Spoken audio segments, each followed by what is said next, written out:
साबुन से जो मन का मैल छुड़ाएगा। निर्मल मन के दर्पण में वह राम का दर्शन पाएगा। निर्मल मन के दर्पण में वह राम का दर्शन पाएगा। राम नाम के साबुन से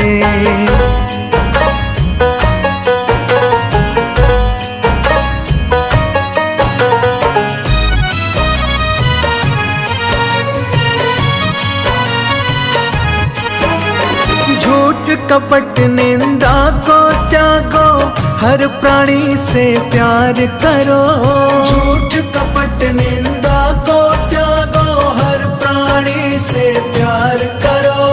घर पर आए अतिथि कोई तो यथाशक्ति सत्कार करो।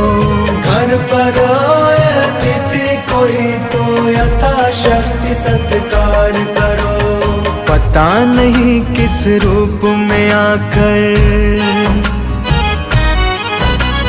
पता नहीं किस रूप में आकर नारायण मिल जाएगा।